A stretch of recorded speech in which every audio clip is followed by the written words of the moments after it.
James Matlock is a research fellow at the Parapsychology Foundation. He's previously worked at the American Society for Psychical Research and the Rhine Research Center. He's written 2 books on his research into reincarnation. The latest is titled Signs of Reincarnation, Exploring Beliefs, Cases, and Theory. In this part 1 of our interview, we explore James's research into the phenomenon commonly known as reincarnation.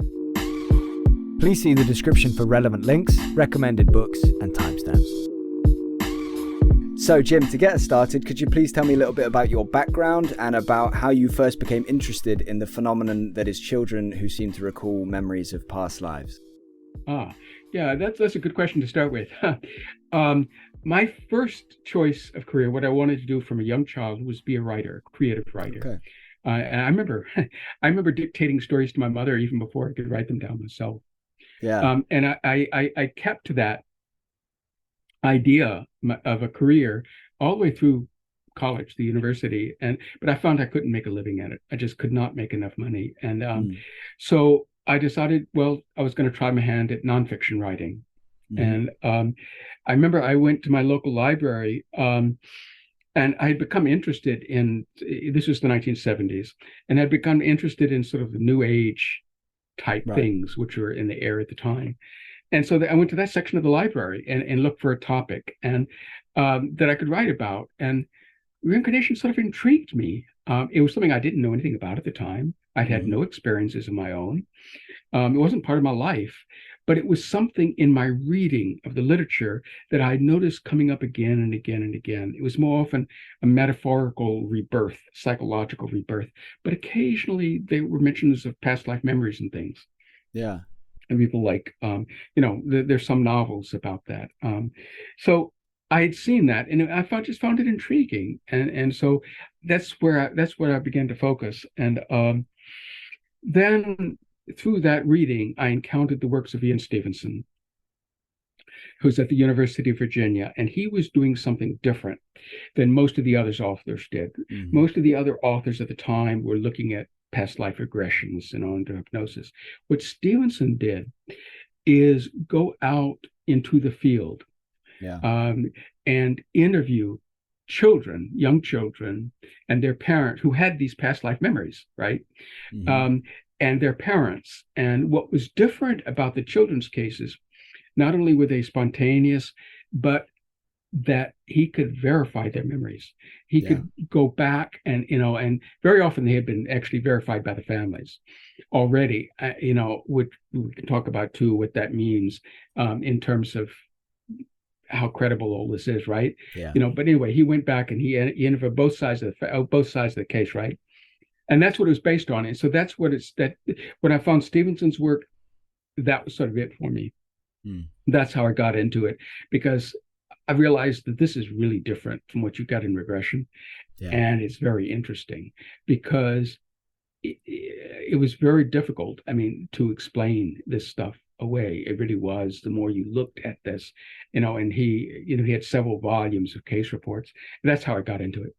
Yeah. And that was by the middle 80s, I was making connection. I wrote to Stevenson, I wrote to others. I was making professional connections in parapsychology. That's how I got drawn into it. And I've been with it ever since, really. Yeah, so you were reaching out to them, and what kind of thing were you saying? Were you saying like, I would like to, help you with your research, or I want to be involved in this, or I am researching this now, or how did you get your kind of foot in the door then beyond that point? Right. I guess the first couple of things were, I noticed, I was reading really voraciously in this area, and I kept noticing that one of Stevenson's cases was being misinterpreted, I thought. And so I wrote this paper about it, and sent it to him, right, for comment. And so that was why I wrote. Which case was it? Which was the case in question? It was Imad El-War, who's a Lebanese case, and the controversy that's known now is one that comes from a skeptical community. But at the time, it was one that came from inside parapsychology, and I can go on about both of those if you'd like me to. But that was the case, and so I wrote this paper and sent it to him, and so that was sort of my introduction to him. The other thing was I went to a professional conference And I I met somebody there who had just published a book of the sort that I was thinking of writing. Discat Rogo, some of your audience may know his book, which is published in 1985. And so I went to the editors of one of the journals and asked if I could review it. I found out later they had been trying to decide who to send it to review. So it was like I appeared just at the right time for it, and I got that review. So those were my first two things in on reincarnation research and parapsychology. Yeah, cool. And do you have a number if I asked you how many cases at this point you think or how many accounts you think you've researched in one way or another? Oh, I personally, probably no more than a dozen, although it's sort of growing, but definitely, less than 20 for me.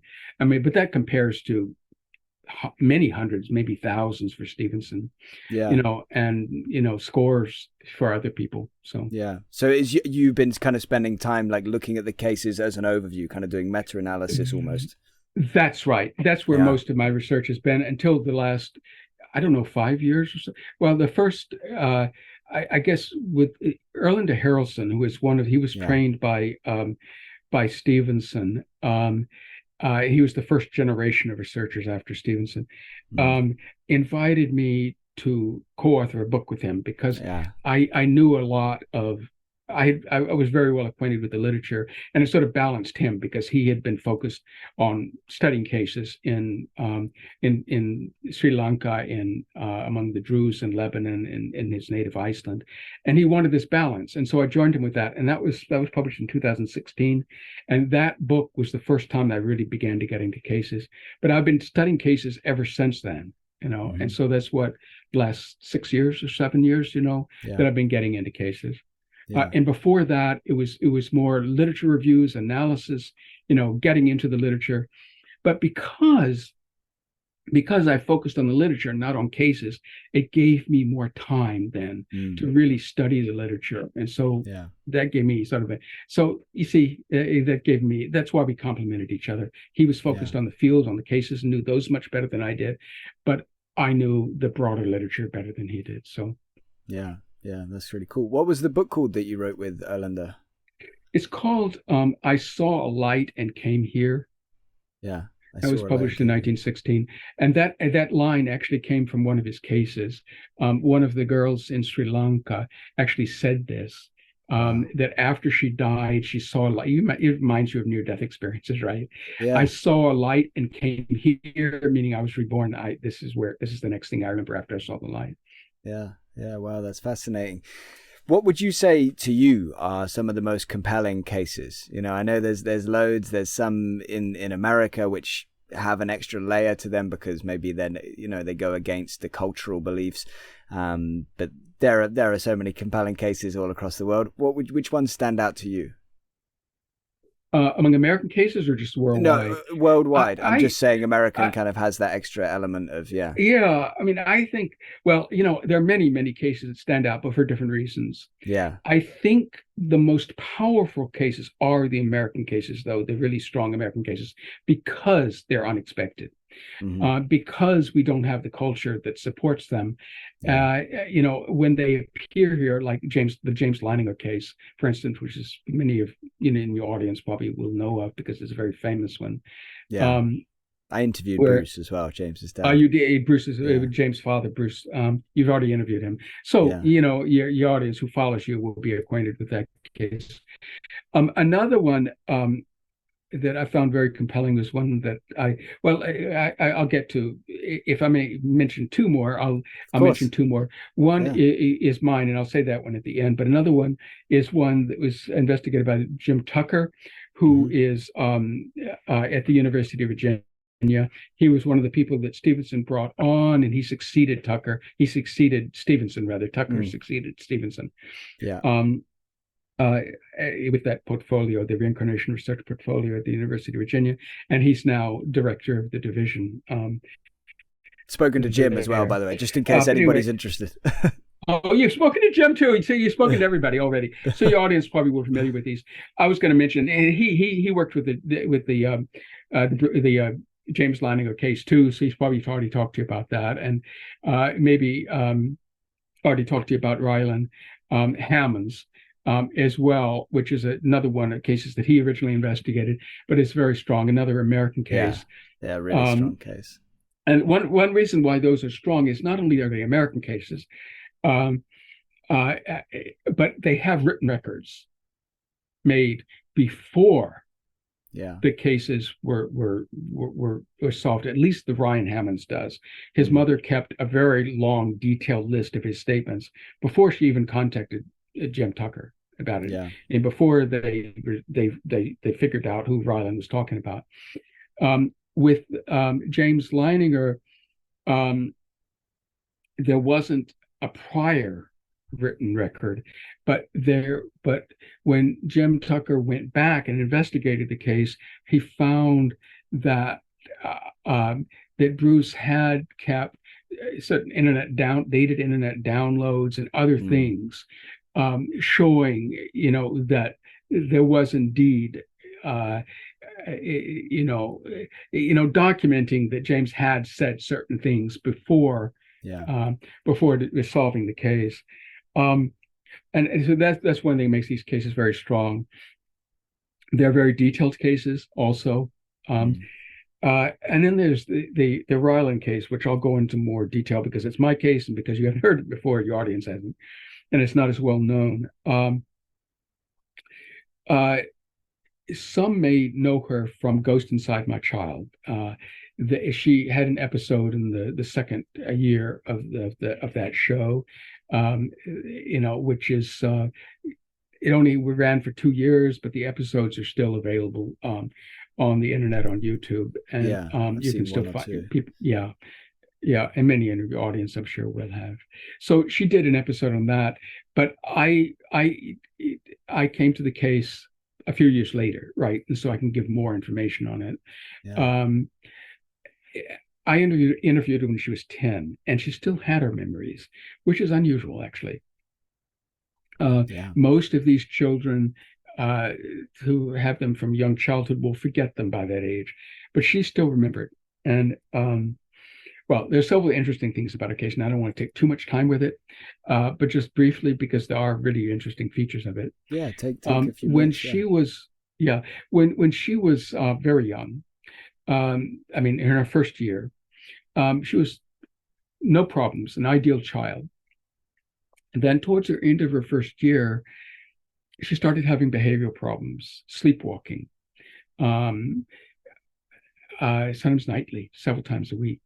As she got a little bit older, she would start complaining about her shirts. One of the tags cut out of her shirts, complained that it felt like her skin was burning. And this sort of thing went on for several years. I mean, and the family didn't know what to make of it. I mean, she's not really talking about anything at this point, Yeah. Then when she's talking, but she's not talking about past life memories or anything.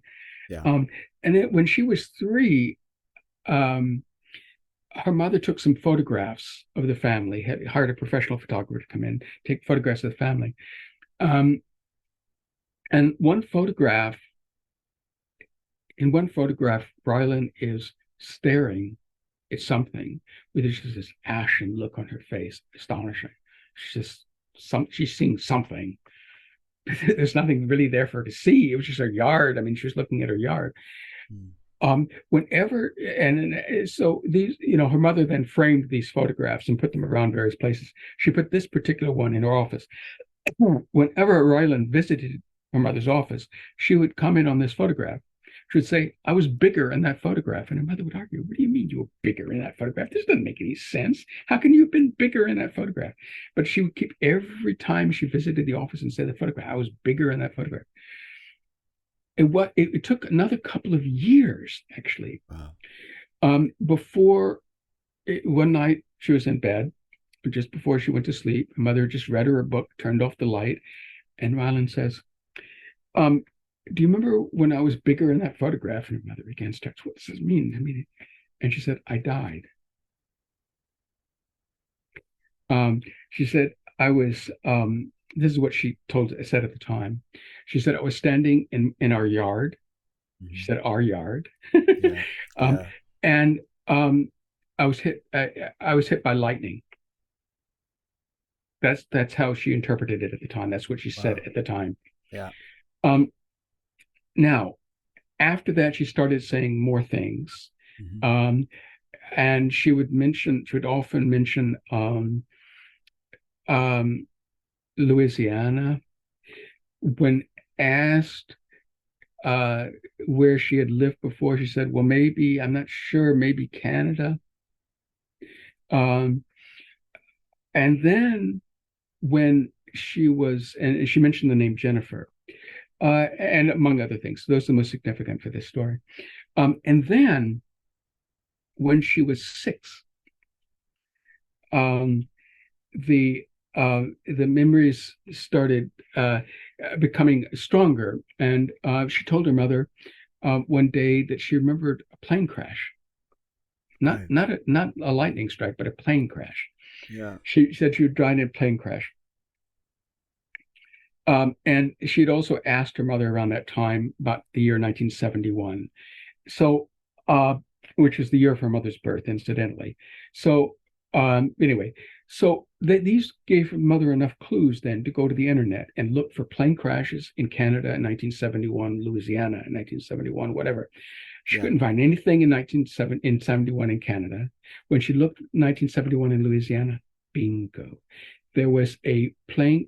It wasn't in 1971, but there was a plane crash at the airport, the international airport in New Orleans, outside of New Orleans, in Kenner. Now, Kenner, Canada, you can sort of see, Right. similar sounds, right? Mm-hmm. So, and furthermore, okay, so what happened with this plane crash is that it took off from the New Orleans airport. It hit low altitude wind shear shortly after takeoff, crashed into a residential neighborhood less than a mile from the end of the runway. Everybody on the plane died, of course, but 6 people on the ground did. Yeah. Okay? She was on. Yeah. One of them was a girl named Jennifer. Yeah. Who was born in 1971. Okay, so this is where we sort of left it with Ghost Inside My Child. Ghost Inside My Child had that much. Wow. When I interviewed her at 10, so 4 years later, she told me something else. By that point, the memories had become even clearer in her mind. And what she told me is that she then remembered sitting in the carport, talking on a telephone, and this was 1983. So you have to imagine one of these long cord. We didn't have cell phones back then, or not as common now. So you have to imagine one of these phones on a long cord reaching into the kitchen, right, which is adjacent to the carport. Yeah. You have to imagine that. And she said she was sitting in a swing, and I said, I never heard of a swing in a carport, and most people who have asked have never heard of a swing in a carport. I said, are you sure it wasn't a swing in a yard? Are you sure it wasn't a porch swing on your porch? No, she was sure it was in the carport. And she was sitting then in the carport on the telephone, watching as this plane came towards her. Okay. Yeah. That's wild. And then she said that she thought she had gotten electrocuted over the telephone line. Yeah. Okay. Now, when I investigated this strike. Yeah, but you see, but now it's over the telephone line, so it's still electrocution, but not lightning strike, right? It just become clearer, and this is one of the interesting things: how the memory becomes clearer over time. So anyway, in investigating these cases, I and most workers today follow Stoddard Stevenson's methodology, where you go and you interview the family first, and then you go and you interview people on the other side to see what you can confirm. So I did this. So after interviewing her family, I went to Kenner, Louisiana, and talked to people there, her old friends. And I also went and got her autopsy report, Jennifer's autopsy report. Jennifer's autopsy report, and because none of her friends knew, nobody at the time knew what happened to Jennifer. She just like disappeared. Nobody knew what happened to her body. And there were various ideas, and because the plane took out, I think it was 12 houses. The Wow. first house hit was Jennifer's, but then it took out several houses in the neighborhood on 3 streets. It was a major, major, major thing. Mm. And there were various ideas. Jennifer's body was thrown out, and so forth. It was never found, whatever. Okay, I got her autopsy report. The body was covered from the floor of the carport. Okay. It was 100% burned. There was no, however, significantly, there was no sign of smoke inhalation Yeah. and no sign of discoloration of the blood. That indicates that she was dead before the plane hit the house and before the fire. Mm-hmm. Yeah. So she could have been. The other thing I found out is that, well, I could see that the telephone lines and the power lines ran right in front of her house, and the plane would have had to have sliced through them. Yeah. Would have to. There was no other way. What I found out was back then, the power lines were not insulated. I mean, it's incredible. Why do you put uninsulated power lines just 3 feet above telephone cords? But apparently that was what was done. Save And money. Yeah. yeah, that would be the answer. Yeah. And so you can imagine then an uninsulated power line hitting a telephone line. It's Yeah. possible. Yeah. And so, but of course, because her body was completely burned, all traces of that were gone. And so the autopsy report was really very short. And that's basically all it said, but it confirmed her story, didn't it? Yeah. In really incredible ways, and in ways that nobody knew. Mm. Nobody had a clue. Yeah. So it confirmed that she was in the carport. It confirmed kind of the lightning is more, it's not as direct as she was in a carport, but there's certainly something there. That's really interesting. That the idea that she died before the plane made contact with where she actually was, and the electricity. Yeah, and nobody could have really known it. Fascinating. Yeah. The other thing was, when I was in the area, I walked around to look at the other houses. And it's one of these subdivisions where everything was built around the same time. I found another house with a carport, and a swing in the carport. Yeah, really. And I took a photograph of it. I mean, there's a swing in a carport in the house, just a block away from it, that wasn't touched in this. Yeah. So, it's unlikely as all of this seems. It was confirmed. Wow. Yeah, that's wild. That's a wild case.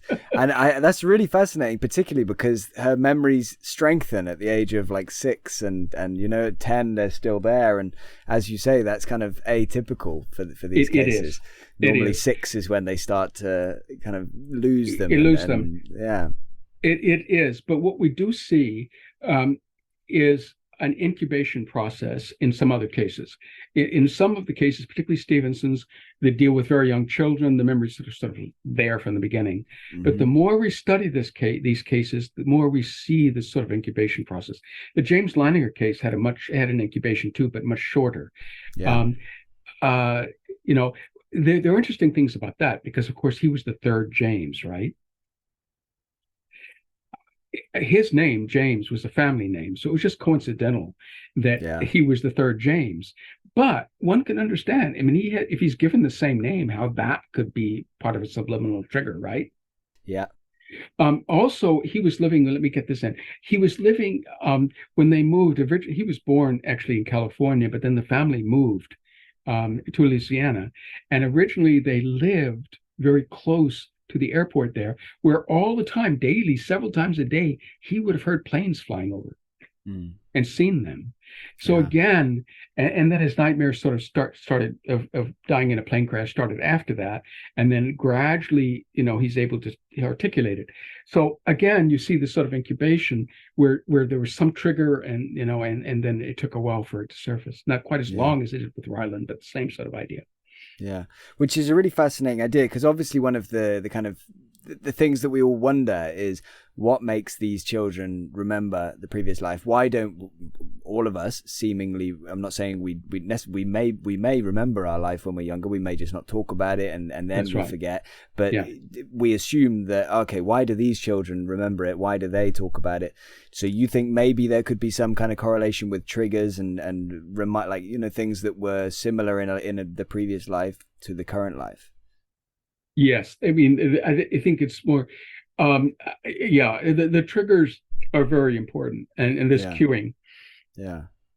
Um, but it's interesting because there are things that we see on both sides that are factors here. Mm. The cueing is obviously on the child's or the subject's, the case subject side, right? It can be adults also remember previous lives, and adults' memories are also triggered by things, and it's easier sometimes to see the triggers with adults. Hmm. But the more you look into these child cases, the more you see sort of triggers. Let me Yeah. run. It's something I skipped over with Rylann. One of her one of the triggers was that having that photograph taken, and that the reason that triggered is what it turned out was when I went to Kenner, then I took a photograph of what Rylann saw from her carport, and I sent that to her mother from my phone. And Hmm. when her mother saw that, it was a great aha.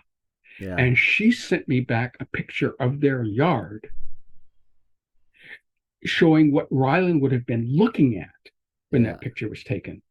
Yeah. And the resemblance between the trees and there was a power pole also was very similar to what Hmm. Rylann would have seen. I mean, what Jennifer would have seen just before she died. So you see that was the trigger, and that was why the photograph, and that's why she's saying I was bigger in that picture because the picture is reminding her of this Mm. experience. But Yeah. even before that, a very curious thing when she was very young, and this was sort of around the time that the sleepwalking and other things started, so it was probably the first trigger. She would go into her family's bathroom and pull out the drawer of the vanity, and it was a vanity that had a series of drawers, large drawers, Hmm. and she would pull out the drawers, and it was a curious sort of thing. She wouldn't take anything out. She would just look at the things in the drawers and close them again. She would do this repeatedly. Well, it turns out that Jennifer did the very same thing with a neighbor across the street. The neighbor, Jennifer, would do odd chores to earn some money, and the neighbor was one of the ones that that paid her to do things. Yeah. She had the habit of going into the neighbor's bathroom, going to the vanity, pulling out the drawer, looking at things, not taking anything out, and shutting the drawer. Very same behavior. Yeah. Wow. So that's a really intricate little detail Yeah, there that's quite compelling when yeah. it's in combination with everything else, of With course. everything else, that's right. Yeah. And so it can be these sort of triggers and that aren't really obvious at the time. It can take some time to figure them out too. Yeah. Um, but that sort of thing is on the subject side. Then Mm. we also see factors on the previous side. You see, and this is psychologically very interesting because we've Hmm. got both. So it's not just, it doesn't seem to be just up to the subject, it's also up to the previous person. So, what makes things memorable on the previous person's side? One thing is violent death. Yeah. I mean, traumatic death, it's going to be more memorable. A Hmm. traumatic death is also something which is premature, Yeah. usually. And so things are broken off and the theme of unfinished business, whether it's a premature death or just dying prematurely and so leaving things undone is a major factor Hmm. in this. um, so and those things don't have anything to do with the subject, they have to do with the previous life, Yeah. but they seem to make the previous life more memorable or somehow or more pressing against the against the awareness, right? I think Hmm. these memories are in the subconscious part of the mind. Mm. Yeah. I don't think memories are stored in the brain. I think they're stored in the subconscious. And so when I think consciousness survives death and reincarnate and possesses the new body, and that's what we call reincarnation. And the memories are still there in the subconscious, and it's just a matter of bringing them up to the conscious awareness again. And so what we're talking about is the things that make it more probable that the memories are going to arise then into the conscious awareness. And so, but we see things on both sides, both the previous side and the subject side. Yeah, and of course it's always one of those things that we'll wonder is like the violent death, for example. does that make us more likely to remember the previous life, or does it make us more likely to be reincarnated? And of course, we that's the thing we don't know. Yeah, we don't know that. Yeah. Yeah, but either way, we see a fascinating correlation. Let me ask you a kind of interesting side thing that's I often wonder about. Have you come across many or any accounts of people who remember their birth, remember being born? There are some.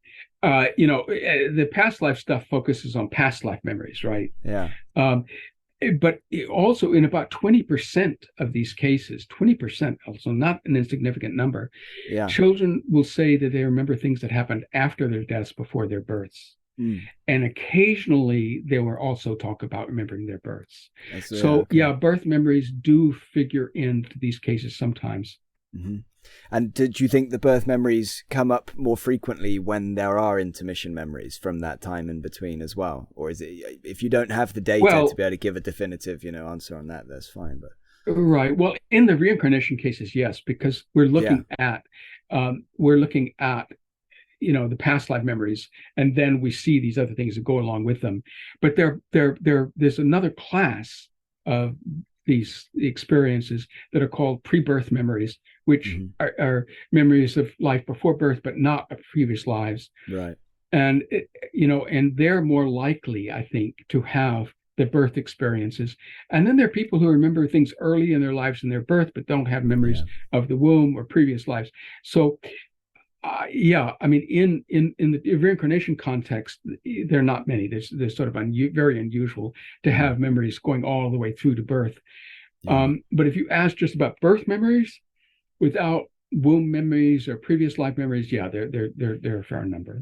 Yeah, wow, it's really interesting. I had somebody comment on one of I think it was my interview with Jim. Somebody commented on that, asking a question that I found quite interesting. So I wanted to ask you this. Okay, sure. So they asked, they were wondering if there were any accounts of, or cases, just if there's, accounts is the best word for it. Are there any accounts of multiple consciousnesses, example, husband and wife, who planned their reincarnation at the same time? So maybe they did that in the next realm, in their intermission period. Maybe they planned that. But are there any accounts, of this phenomenon of two consciousnesses seemingly that had a relationship in the previous life, then seemingly coming back and having again a close relationship in the next life, and then maybe once they access the memories, maybe they are able to divulge that, we remember now that we made this agreement or whatever to come back and be together again. Seems kind of out there, but interesting nonetheless. What have you ever heard of anything along those lines? Yes. Yeah. There are cases in which what we call planned reincarnation, where a decision of where to go is made before death. Yeah. I don't know of any cases where people jointly plan that, though. What we do see is cases where people come back together, particularly twin cases. There are a number of these twin cases, and one of the things interesting about them is that in every single case, twin case in which both children recall the previous lives, they knew each other. Yeah. They can know each other as siblings, as friends, sometimes as spouses. And these can be both identical and fraternal twins. Wow. Yeah, so really when their spouses, one of them has changed sex in the next life. But there are examples like that. Yeah. Wow. And so to answer the question then, it does seem like, that, these people must have gotten together, in the afterlife and planned to be reborn together. Now, there's an Italian case that sheds light on this too, that says specifically this. The case of Alessandrina Simona, people may be familiar with that. It was a 1911 case. It's a famous early case of reincarnation, where in a mediumistic communication, Alessandrina says that she's going to come back and she's going to bring somebody with her because she met somebody in the afterlife, and she was going to bring her back as a twins. Now, this is before the mother knew she was going to have twins and the doctors were at this point saying, no, you're not going to have twins. She had twins, and one of them was Alessandrina, who then had not much of a memory in terms of what we know now, but did have a memory. And that's why the case came out in 1911. Wow. Yeah, so that's an example of of people saying, to a medium, not a child remembering, but that they met up, and so you can imagine, how that would be the true of these. How else would it happen, really? Yeah, I mean, I think the only other way is like it's some kind of maybe naturalistic process, and for whatever reason, those two consciousnesses are connected in some way that we can't really comprehend. But obviously, we're kind of, when we talk about these kind of things, I guess we have to speculate a little bit, and we have to, because there we get away from the hard data.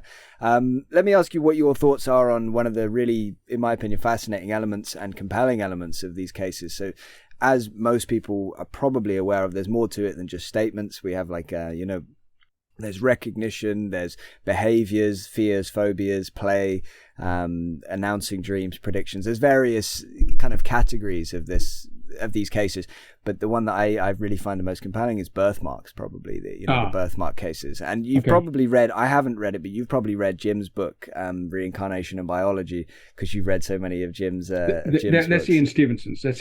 I mean Ian, sorry, Ian's book. But anyway, what do you make of these birthmark cases, and which would be the most compelling example for you, or what is a compelling example for you? Okay, well, let me first of all, more generally say you're absolutely right. That these cases consist of more than memories. That they all the dimensions that you talked about. All right. Okay, the birthmarks.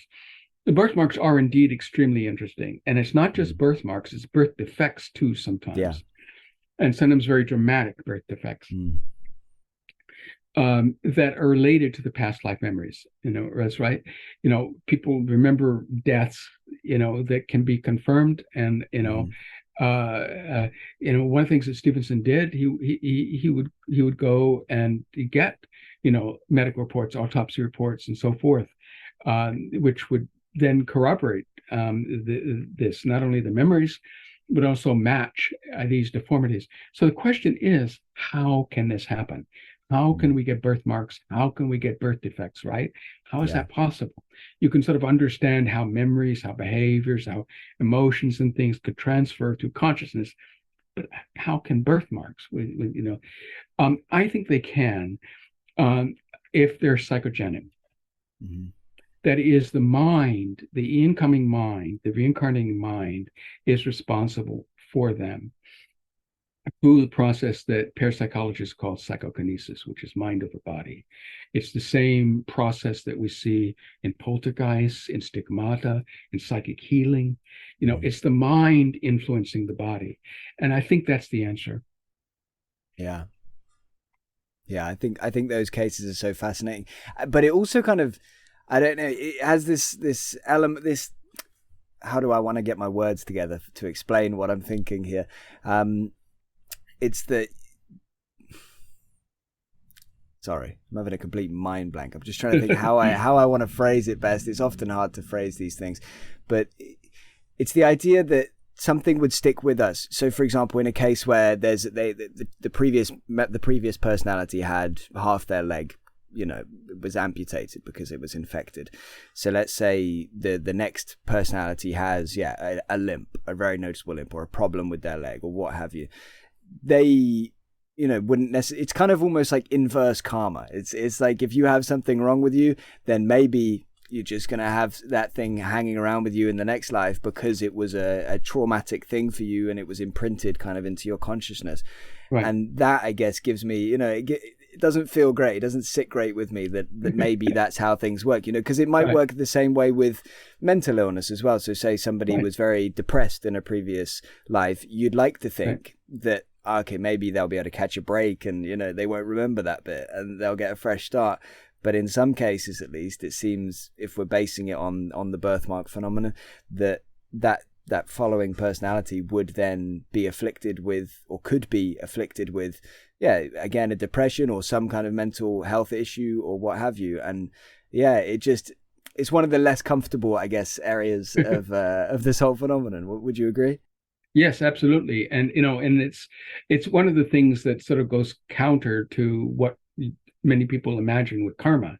You Yeah, mentioned karma there. I'm just following up on that yeah, yeah. because the karma idea is that you do good and you're rewarded, you do bad and you're not, and so Mm-hmm. but what we see in the cases is it's the victims who bear the scars, right? The perpetrators basically get off scot-free Yeah, unless they have guilt about it. And if yeah. they have guilt about it, that guilt carries over, right? And with the victims, they'll have phobias, they'll have in addition to being maimed and things. And so yeah, we see that, and we do see. You're right. I mean, we do see things like, if there was if a leg was badly hurt, there can be a limp. We also, this is an interesting thing too, that comes up sometimes with birthmarks. There can be phantom pains. Mm. Yeah, yeah. Which again is just fascinating. Wow. What do you think about cases where there are anomalous dates? I think it was Ian. It was either Ian or Jim that I think came up with that term or coined that term of like the anomalous date cases. I can't remember, but It was Stevenson who came up with them and who first wrote about them. In fact, he has one in his first book, 20 Cases Suggestive of Reincarnation, his first book of case reports. The case of Just Beer. These are cases where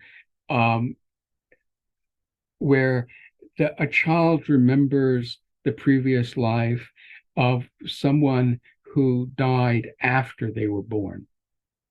That's why he calls them anomalous date cases. Now, when you look at those cases, like the case of Just Beer, mm-hmm. Just Beer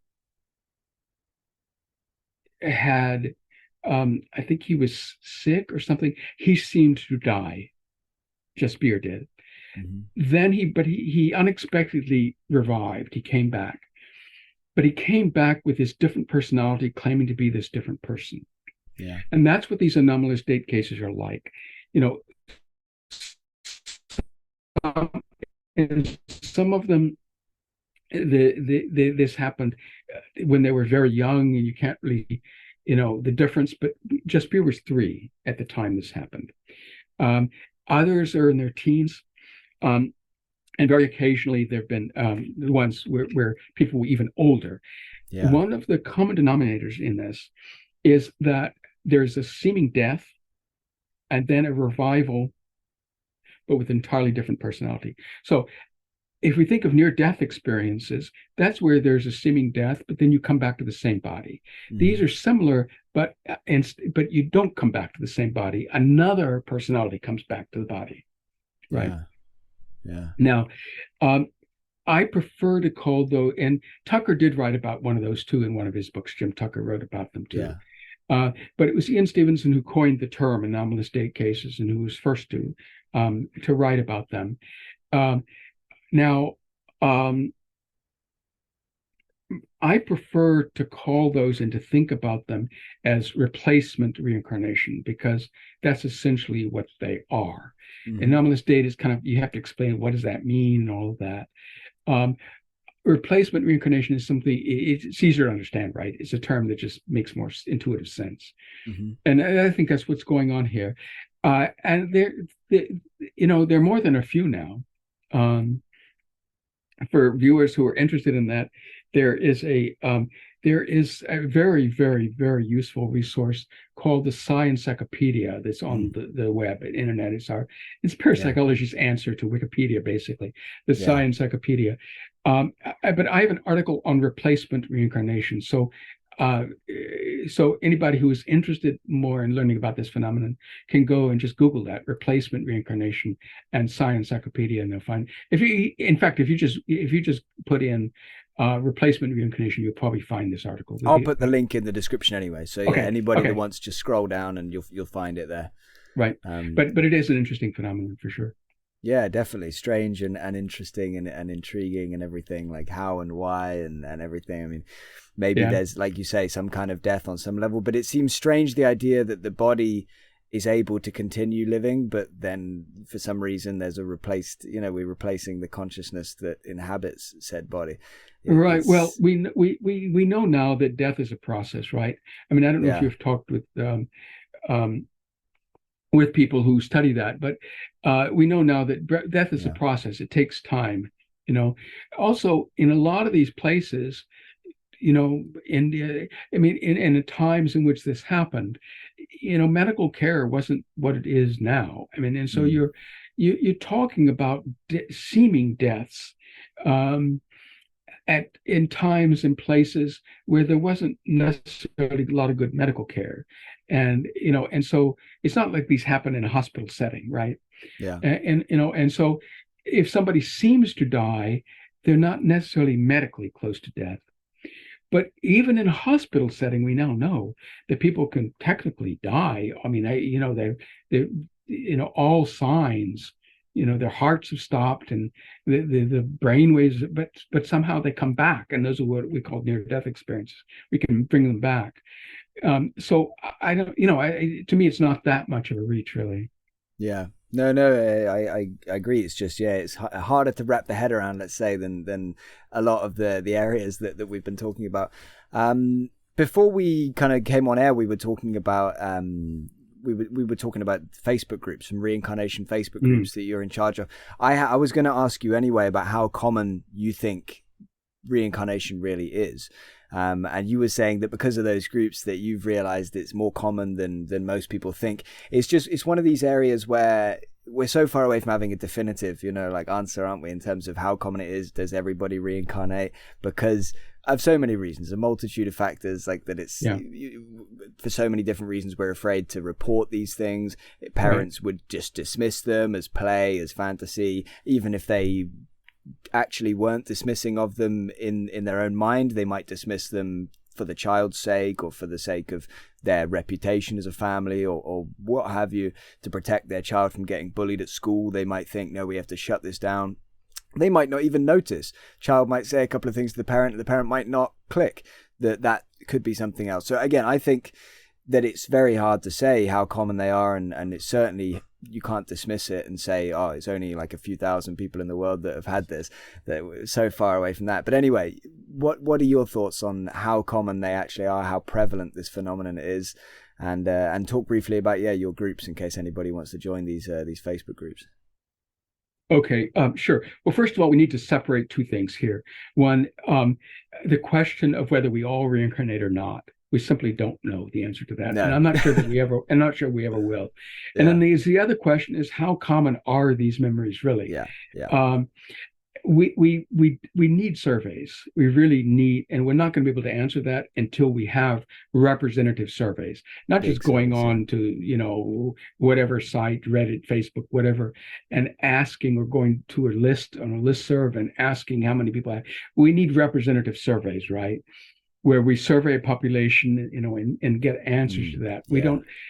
The only survey that we have anything like this was done in India back in the 1980s, the early 1980s, and it was a ground survey where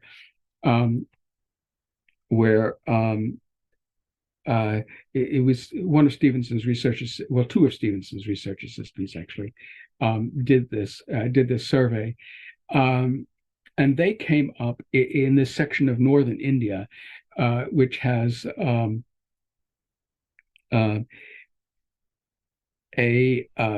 very high incidence of reported past life memory cases, and incidence of about I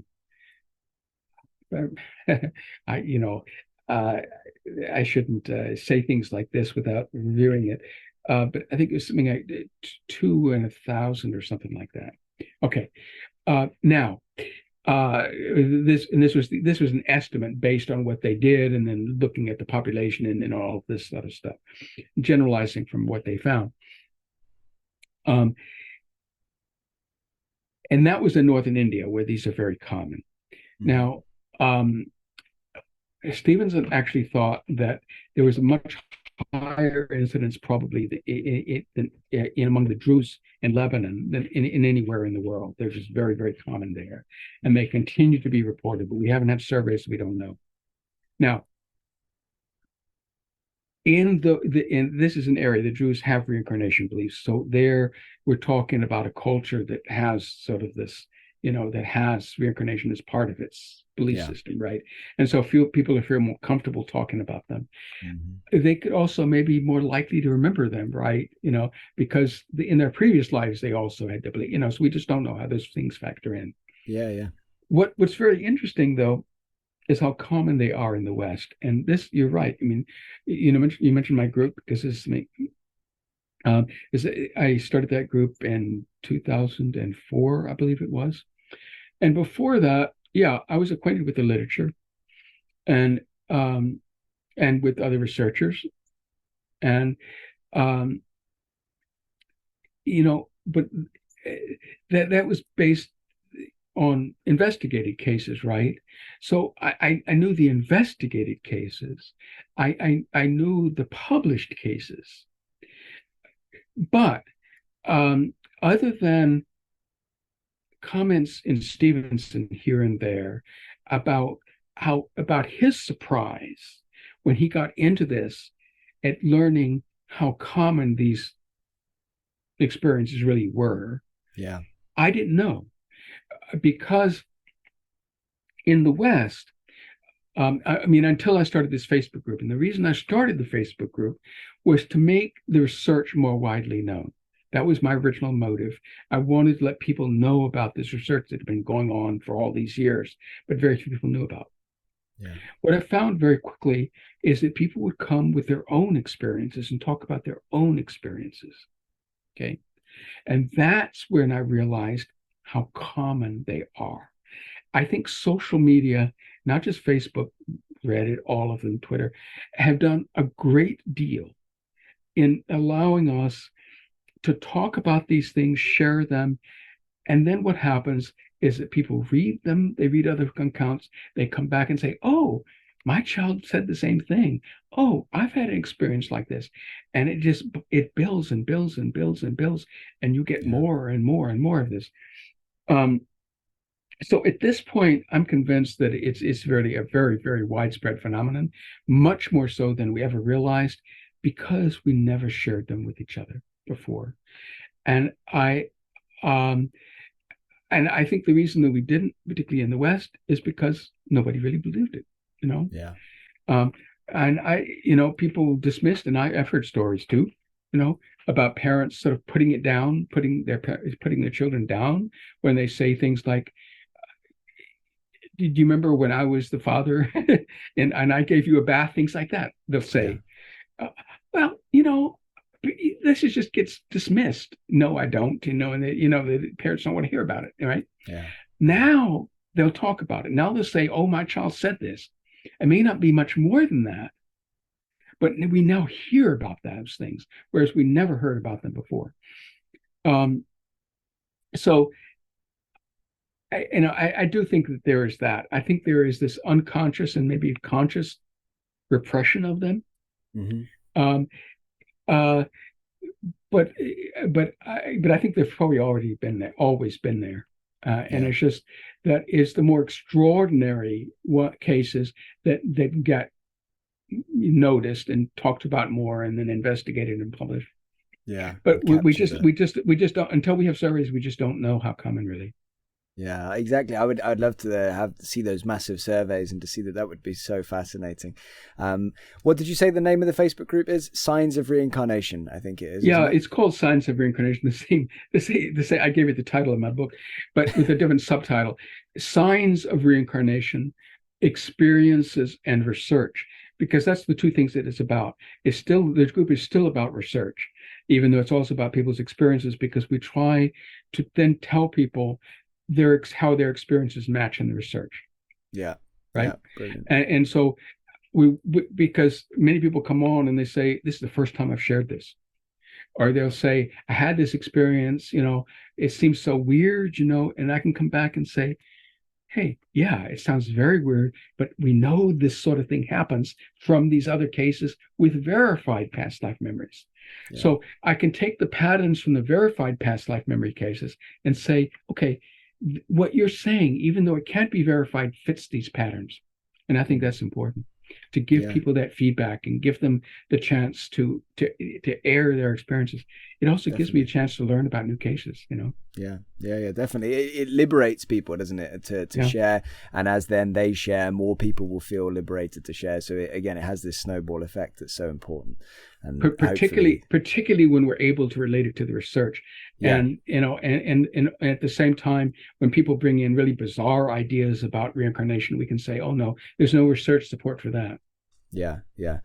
Um, how many cases have you come across where a child remembers more than one previous life? And I know that normally they remember one in detail and one is kind of like a fleeting memory. But have you researched cases that tick those boxes, and how many?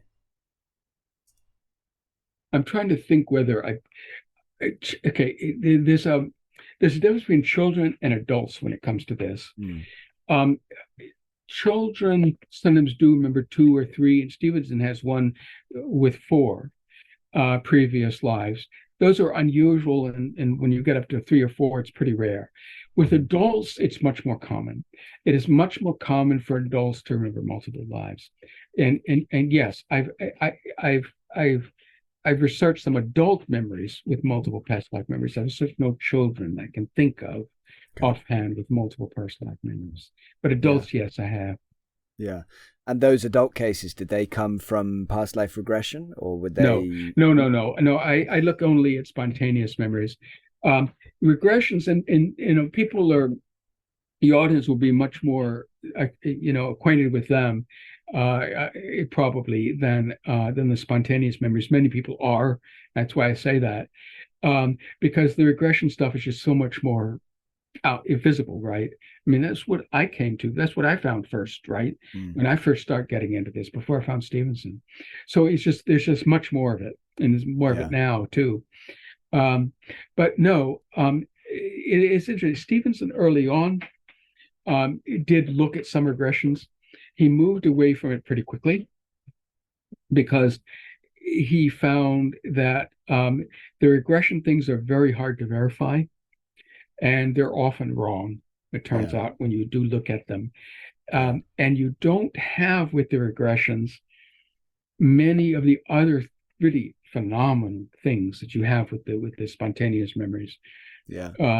The emotions, the behavior, some of that does come up, in the regressions, but not in the same way, because if you can't correlate the memories to the previous life in the same way, even if in the regressions memories are expressed and somebody acts in bizarre ways, you can't relate that to a previous person Yeah. in the same way you can with spontaneous cases. Yeah. So Stevenson moved away from regression pretty early, and by the end of his life, he was very soured on it. Mm. And so therefore, people like me who investigate these cases stay with the spontaneous cases. Yeah. But you said you have had some cases of adults who have these spontaneous memories, because I haven't come across many instances of that. Normally when adults are involved in these, not every time, but normally it tends to be related to the regression therapy. So you've Oh no, researched cases there are a number of there are a number of cases that have these memory that have them and spontaneously. I mean, are there's they one. normally, sorry, just to jump in with an extra question on top of my other ones, are these cases normally attached to, like, does the adult remember the memories since childhood, or do they spontaneously come Yeah, in while they're an adult? right. Now I'll get to that. Okay. Okay. The answer is yes, very Yeah. often, but let me, but not always. Yeah. One case that's very well known, and so your viewers may be aware of it, is Jeffrey Keene, Jeff Keene. Mm-hmm. Uh, he his memory started when he went to a Civil War battlefield here in the States, and something triggered his memories there, um, and he started having flashbacks, dreams after that, and he went to various psychics who told him things. Anyway, he was able to identify the person whose life he remembered. Okay. And it turned out when he did that, that the past life general whose life he remembered had a Yeah. wound, and in fact had various. This is actually a complicated thing, uh, but he had one particular wound on his forehead which matched a wound that Jeff Keene, or a birthmark that Jeff Keene has. Okay. Yeah. Yeah. So here's an adult case that's linked to a birthmark and these memories that came up spontaneously, not through regression. That's Wow. an American case and very well known. But there And are others. do you find that to be a compelling case? I do.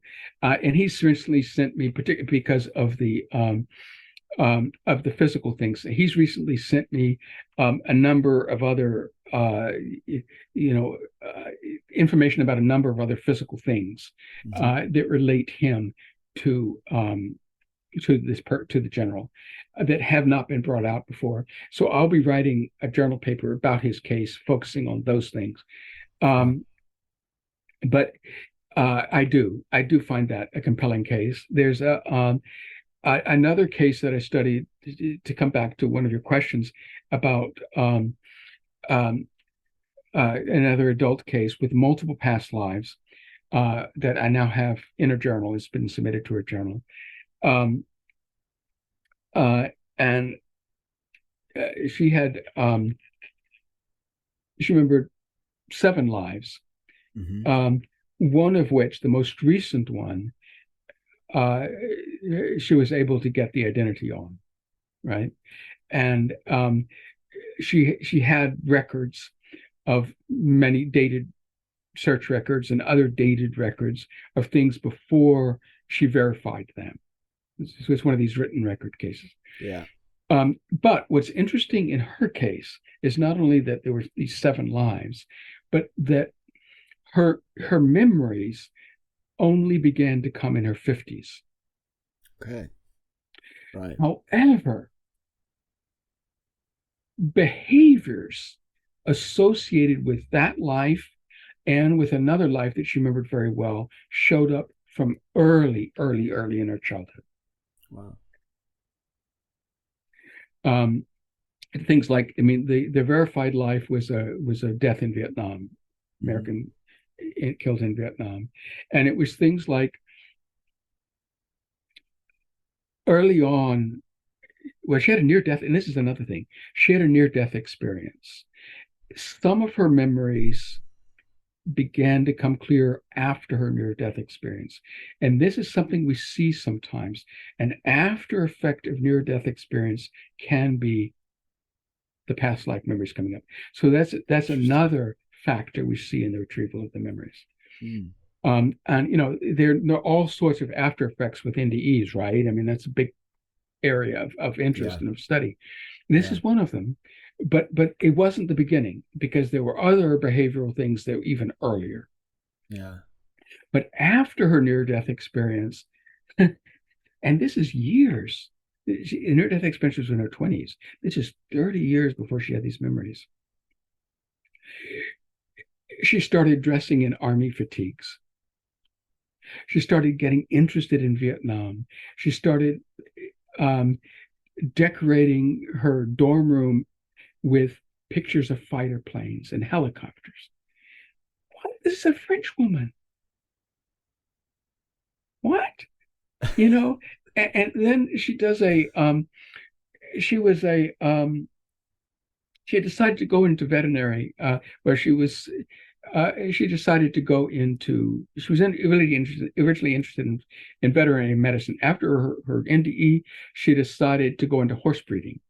So she went to the States to do an apprenticeship at a breeding program in a veterinary clinic. And while there, she had some curious sort of flashbacks. That also, this is long before, right? She had the memories, but she actually left there, beginning to joke when she went back to France that she had been an American soldier killed in Vietnam. She actually joked about that. This is 30 years before she had the memories. She thought it was a total joke. Yeah.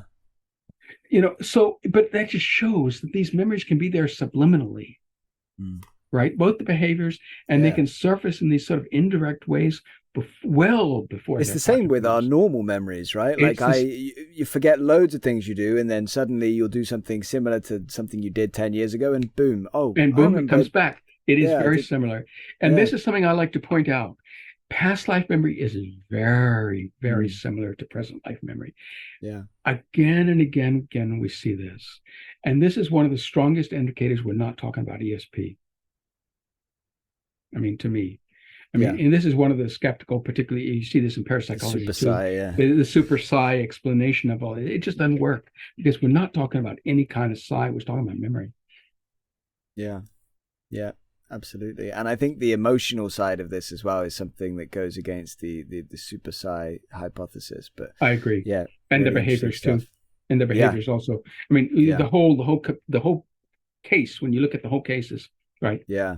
I guess it comes down to like the really identifying yourself as this person rather than just having information about right. And that's a key element here, is identifying with the person. The children, the adults, whether it's waking or dream memories, they identify with them. Yeah. Let me ask you. Oh, sorry. Go on. And they talk about them. I.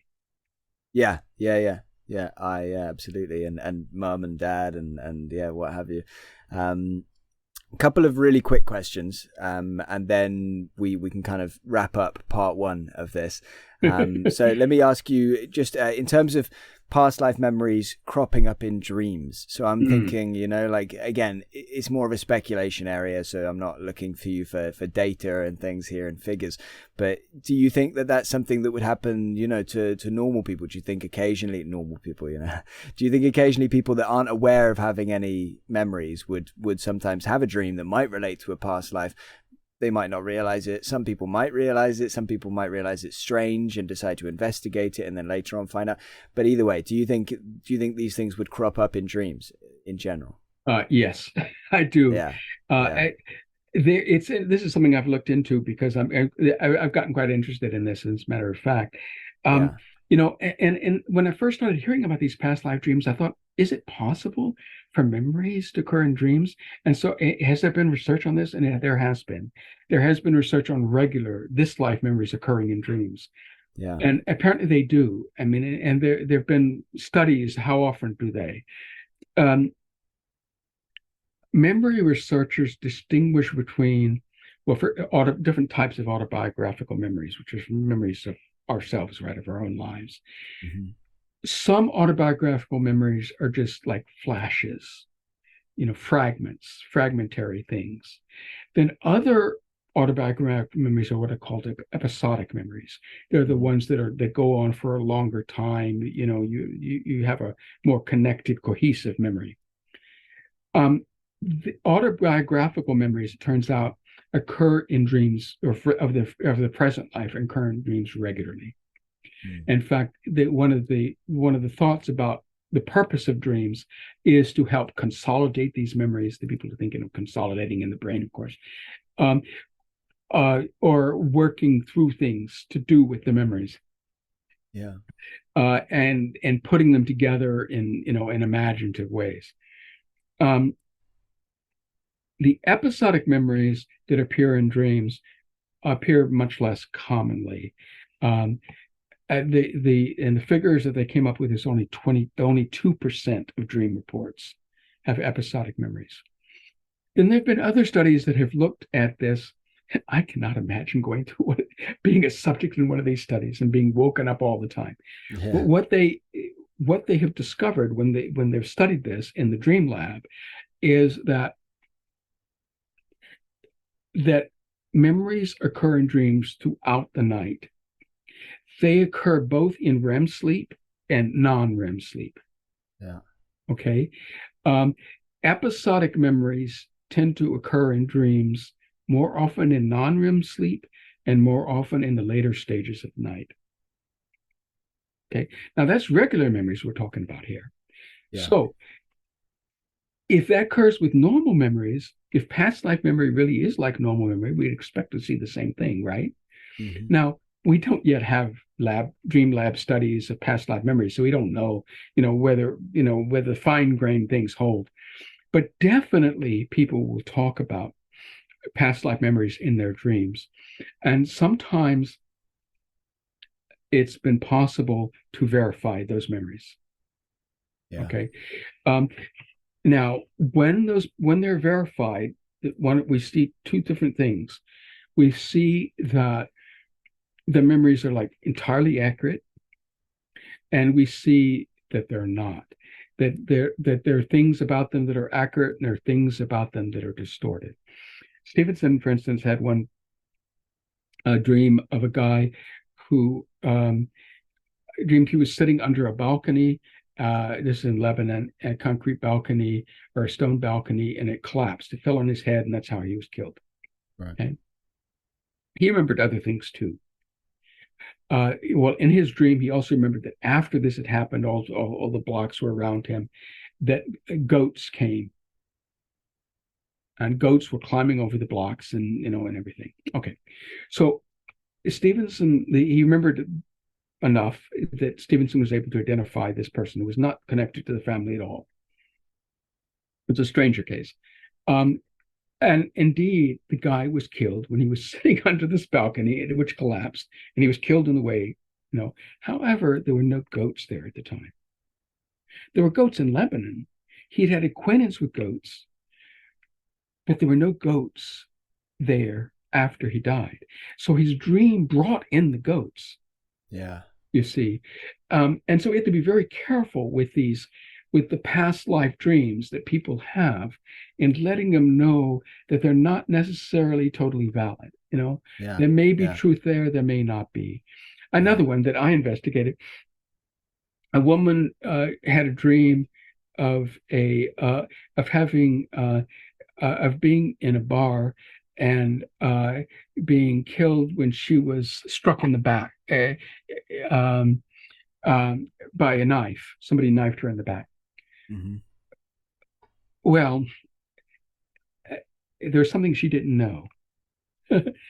She had a birthmark there. She had also had phantom pains in her back, and she thought this explained her phantom pains. What she didn't know is she had a birthmark there. Nobody had ever told her she had a birthmark in her back at the place that she had these phantom pains. Yeah. And the place that she dreamed that she was stabbed, and so she thought that was the explanation of her birthmark. What it came out is her family had never told her something, and her husband had never told her something. That her birthmark was more likely linked to a great uncle who was killed in the Highlands. She was in Guatemala, who was killed in the highlands of Guatemala with a machete strike. So it wasn't at a bar, it wasn't a knife, it was in the back, it was with a bladed weapon. Mm. It was in the same place. So there's this transformation then in the dream, right? It took a reality, and so you just can't be sure unless you know the reality, whether the dream is accurate or not. But we do know that past life experiences can be expressed in dreams. We just don't know whether and we also know that they're very much like this life memories, where they can sometimes be fragmentary, they can sometimes be episodic, they can sometimes be like replays, and they can sometimes be mix-ups. We just don't know. Yeah, bits of reality, bits of all kind of merged together. It also makes me think a little bit of James Leininger with his, he had the night terrors, and then with the detail of the Corsair, didn't he? I think he said he died flying a Corsair, which he didn't. However, he was one of the rare people to fly this Corsair, and to I think while they were testing it or something, I don't know exactly, I can't remember the intricacies, but he had a relationship to the Corsair, which came through in that way. But yeah, fascinating. Yes, yeah, precisely. I mean, that's a good example, and this is something the skeptics don't accept, right? They want to dismiss it because he made that mistake, whereas it's quite understandable psychologically. Yeah, I think it's easy for the hardcore, the diehard skeptic.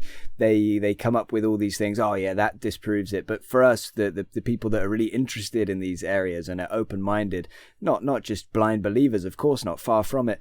But it raises questions, the same questions, but we want to know the answers rather than just having it as a rhetorical question that dismisses everything. And we want to understand why do these things happen like this, and why does this present itself like that. One of the last things now, just before we kind of tie this up, I wanted to ask you about animal reincarnation as kind of a taster for our part 2, where we're going to talk about like end of life experiences and after death communications and things like that in animals.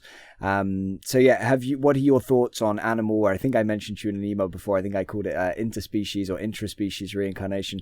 What are your thoughts on that phenomenon? Do you think it's credible, and is there a case that you'd want to mention briefly?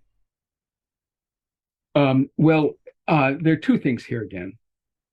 We need to distinguish between intraspecies, that is coming back in the same species, versus interspecies, which is coming back in a different species, reincarnation. Okay, inter is what I was getting at. I said both to cover all bases because I couldn't think which one I was... And maybe we'll talk about the intro one in the next hour, because this is something that I'm getting really interested in, is do animals actually reincarnate? And it turns out that there is some anecdotal, it's still very anecdotal, and it's hard to see how it's not going to be anecdotal ever. But, there are enough cases we can look at patterns in them. But we'll talk more about that, of dogs coming back as dogs, cats as cats, and so forth. But you're asking now, can cats come back as humans? Can humans come back as cats? And there's very little evidence of that. And I'll give my reasons for doubt. There are several reasons for doubt. First of all, Stevenson was skeptical too. He ran across these accounts sometimes, but much less often than he'd expected, because in Asia, it's part of Hinduism and Buddhism and the others to believe that there's this cycle between humans and animals and back to humans. If, and the whole karmic idea, one of the major punishments if you've done really bad is to be reborn as an animal and so forth. And Stevenson had very, very few of those cases. Now, I mentioned before there was a child who remembered 4 past lives. One of his past lives was as an animal. But all he said was, I was this animal. Yeah. And that's typical of most of these. They say, I was this animal without really giving any evidence of it. Sometimes it's more interesting, where in another one of Stevenson's cases, the person claimed that he had life as a monkey, and that the chimpanzee, is it? No, not an ape, not an ape, but it was just a monkey of the kind you find in India. And so,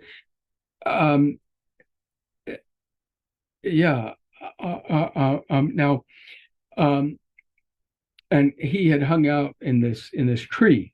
And this is something that's interesting about the Asian versus Western. We haven't really talked about that as intermission memories, the memories of the period between lives. And I'll just mention this very briefly because we really don't have time to get into it. But in Asia, in the West, what do we do after we die? We go to heaven. In Asia, no, they imagine the interlife between lives as passing in a realistic terrestrial setting. So they'll say things like, I was in a tree, I was in a field, I saw, and they see things that actually happen sometimes. Yeah. So this person, if I'm recalling this case right, recalled having been in this tree, and he was with these monkeys, and so, and he was a monkey, he thought, in his previous life. Well, it turned out when Stevenson investigated this case, the tree, there was a tree with monkeys in it, not far from that. It was just like, you can see how he could imagine then.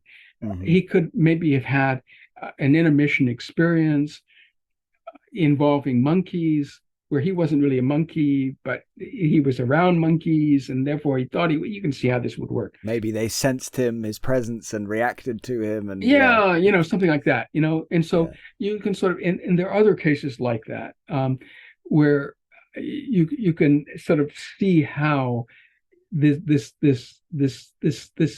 idea would have been prompted.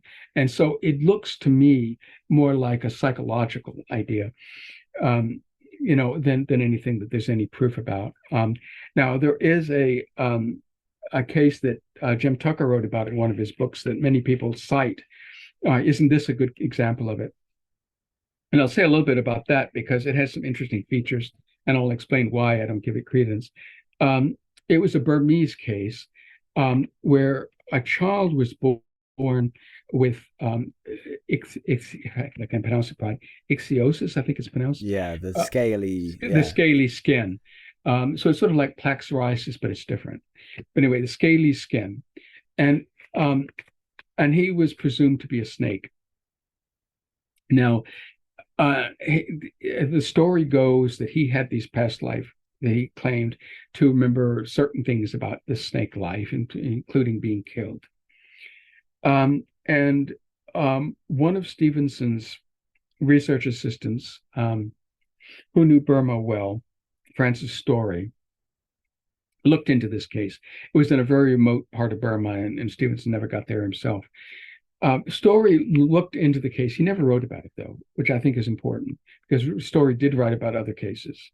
He never wrote about this one. He did take notes, and it's those notes that Jim Tucker's account is based on.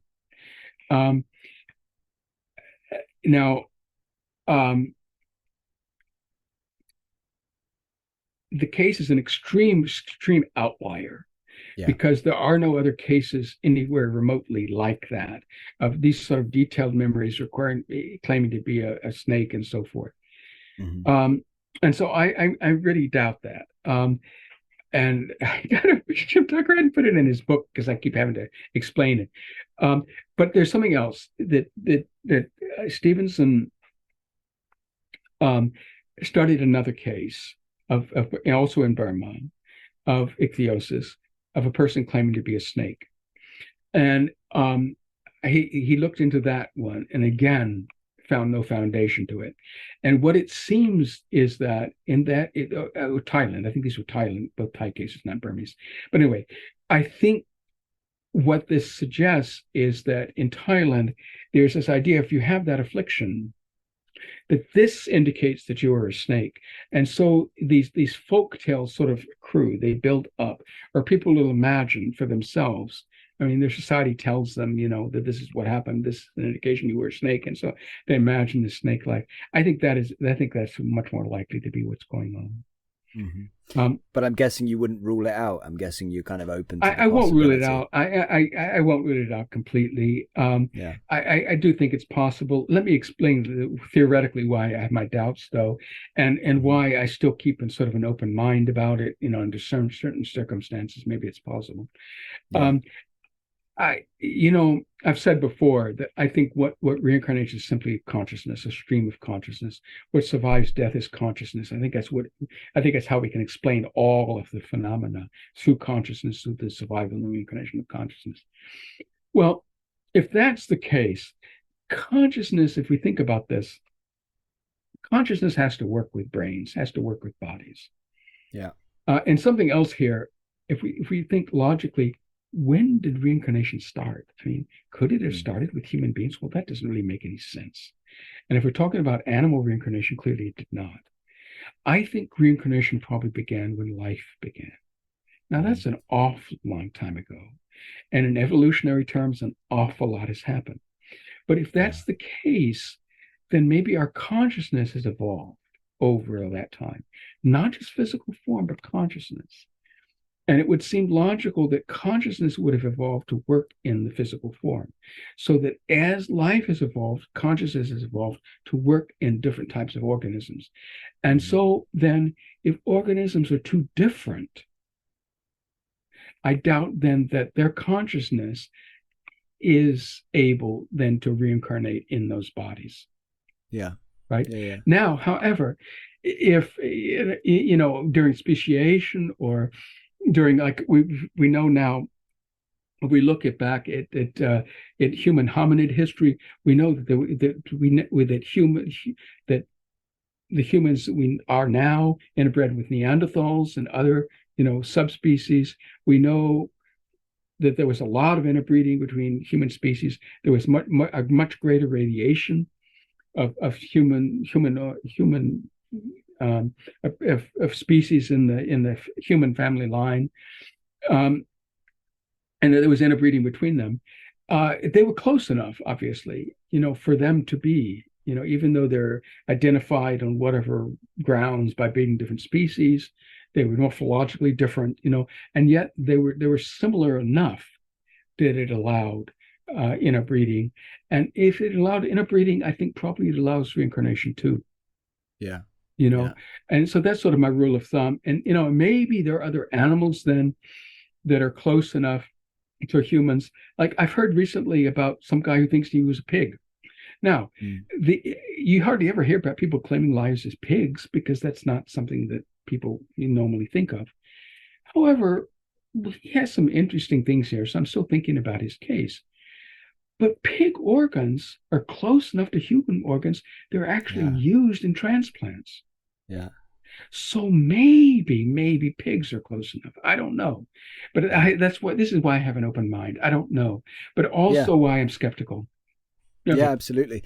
Just to kind of give my 2 cents, it's a similar way of thinking of it, but it's slightly different. So I get what you're saying in terms of, I'll kind of make up a metaphor for it. So you're saying, like, if we think of consciousness as like a key and the brain as a lock, we're saying like the key that we have wouldn't necessarily fit the same, the brain of the animal brains. Right. I think of it slightly different. I just think maybe if it is possible, and again, I'm not saying anything with any certainty at all, if it is possible for us for multiple species to reincarnate in, interspecies reincarnation, as it were, then I think maybe, for example, the memories that we would gain from a life lived as either a human or a cat or a dog or whatever wouldn't necessarily then be maybe compatible with the brain of the other animals. So maybe that's one way of kind of, again, just thinking about it, just one way of speculating about it, that maybe, if I lived a previous life as a parrot, maybe my current brain it's just not the right kind of system, to download those memories. And so it just doesn't really come in. Maybe I occasionally would have dreams of flying. Unfortunately, I don't really have those dreams very often, but just my kind of personal speculations. Yeah, right. That's exactly what I'm saying. And let me just quickly add something else. Mm-hmm. There are, and we haven't talked much about the reincarnation patterns where people are reborn. Normally close to home. And normally close to home, but there are international cases, which are also interethnic cases or interlinguistic cases. And in those, the children who remember this, not only will they use languages from the previous life sometimes, they will also have resistances to their native language. They will have cultural resistance to where they hate the food, they hate the climate, and so forth. It takes years sometimes, and it's not. I've heard of adults too who still have trouble accepting. They still dislike, the climate, the culture in which they were born, because they recall things so strongly from previous lives. I've also heard of cases where people who remember having been illiterate in previous lives have trouble learning to read and write. Mm-hmm. So if those things are valid, how much more difficult would it be to be an animal and become a human? And wouldn't we expect then to see in the human children deficits and difficulties far beyond what we would see from simply a human life, and yet we don't. And so, and so that, logically, you think probably, right? Yeah, you expect to see more of that stuff. But then to counter it with more speculation, what about if you're an animal in a previous life, maybe you have to spend more time in your intermission place, like kind of readjusting to get ready for your, again, I'm way off in speculation here, but that's all we could do. That's all we can do. And I think it's perfectly fair to speculate about these things and think about them and think how logical they are and whether they really fit the data. I mean, that's what we have to come back to at the end, in my view, is the data. Yeah, exactly. That's the thing. As long as we differentiate between where we have data, when we're talking about things that are actually based in reality versus things that we're just kind of, trying to spitball about and trying to figure out. So yeah, very briefly, if you could mention a couple of your books on this topic and give people, just kind of a brief lowdown, and if there's one or two other books that pop into your mind that people should read in general. It can be related to this specific topic of reincarnation. It could be related to, a more general area of parapsychology or whatever, really. But yeah, if you could just mention a few books briefly, that'd be great. Well, let me stay with reincarnation because beyond that is much too much. And we've anything by Stevenson, first of all. Okay. And Jim Tucker, we've talked about him. Yeah. Okay. Let me just say that at first. I'll come back to some of the others later. Now my books, we talked about one of them, the one with Erland Harrelson. Yeah. I Saw Light and Came Here. That was my first one. That was 2016. Then my other one is a solo book, 2019, and I mentioned that briefly too. It's called Signs of Reincarnation. It has a different subtitle in my Facebook group. It's Exploring Beliefs, Cases, and Theory. And what it is a review of the research that has been done on reincarnation, worldwide, and connecting it to beliefs very often, because the research does connect to beliefs in various ways that we really don't have time to go into here. But it's there in the book for those who are interested in it. And then developing a theory, along the same lines we've been talking about today when we get into that. So there's more information on all the things that I've talked about today in that book. Great. Now, others you might want to look at, there are several. There's a good book that was published fairly recently, in fact, by an Indian researcher who was one of Stevenson's research assistants, and a Dutch researcher, K.S. Rawat and Titus Rivas. Okay. They don't have as many case descriptions as I wish they did, particularly from Rawat's cases from India. But they have some very interesting ones, including ones that Titus Rivas has investigated himself in the Netherlands. So that book is worth looking at. Cool. I guess those would be the main ones. Yeah, well, that's brilliant. That's already great. And if anybody's interested, I'll try and put as many links in the description as I can.